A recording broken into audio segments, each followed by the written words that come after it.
Start. घरेलू हिंसा कानून के तहत अंतरिम गुजारा भत्ता मिलने के बाद भी पति से अलग रह रही महिला अपराध प्रक्रिया संहिता की धारा 125 के तहत गुजारा भत्ता पाने की हकदार है।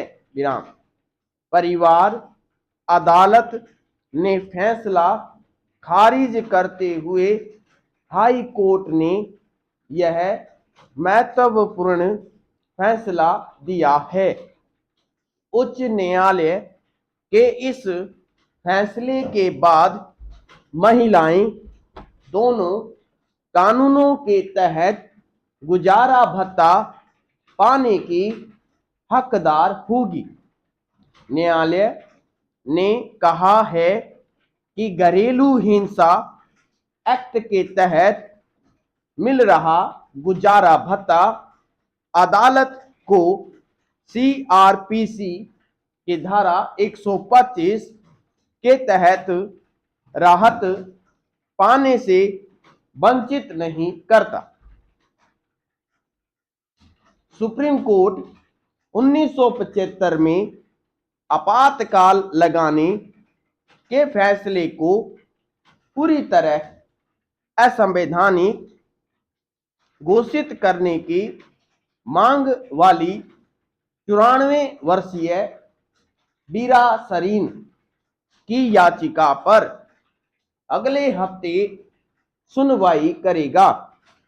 याचिका के साथ ही 25 करोड़ रुपए मुआवजे की मांग भी की गई है।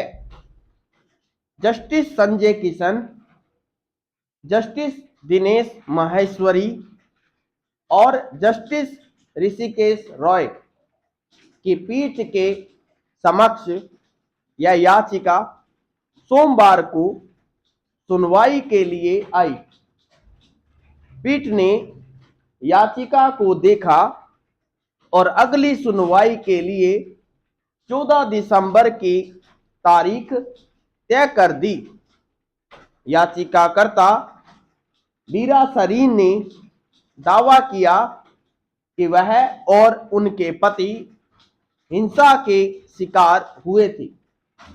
याचिकाकर्ता ने कोर्ट से अपील की है कि एक दुस्वप्न जैसी इस अलोकतांत्रिक व्यवस्था, जिसे आमतौर पर आपातकाल कहा जाता है, को खत्म करने के लिए प्रावधान दें।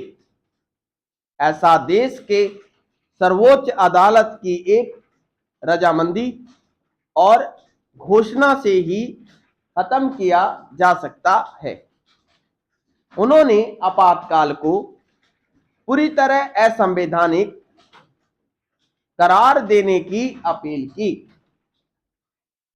अटॉर्नी जनरल के वेणुगोपाल की मंजूरी मिलने के बाद कानून के एक छात्र ने कार्टूनिस्ट रचिता तनेजा के खिलाफ आपराधिक अवमानना की कार्यवाही शुरू करने के लिए उच्चतम न्यायालय में याचिका दायर की है। यह याचिका उच्चतम न्यायालय के खिलाफ रचिता तनेजा के कथित आपत्तिजनक ट्वीट को लेकर दायर की गई है। तनेजा के खिलाफ अवमानना कार्यवाही शुरू करने के लिए याचिकाकर्ता को इसी सप्ताह अटॉर्नी जनरल से मंजूरी मिली थी। इसके बाद याचिकाकर्ता ने शनिवार को याचिका दायर की। कानून के छात्र आदित्य कश्यप ने अधिवक्ता नमित सक्सेना के जरिए यह अवमानना याचिका दायर की है। याचिका में दावा किया गया है कि तनेजा की पोस्ट वायरल हो गई और न्यायपालिका पर हमला बोलने वाले लोगों द्वारा इसे व्यापक रूप से साझा किया गया। एडवोकेट ऑन रिकॉर्ड सक्सेना ने कहा कि आपराधिक अवमानना कार्यवाही शुरू करने के लिए अटॉर्नी जनरल ने अपनी लिखित सहमति से कहा है कि इस पोस्ट का मकसद न्यायालय की छवि खराब करना और जनता की नजर में उसके अधिकार को कमतर बनाना है। किसी व्यक्ति के खिलाफ अवमानना कार्यवाही शुरू करने के लिए कानून के तहत अटॉर्नी जनरल या सॉलिसिटर जनरल की सहमति आवश्यक है।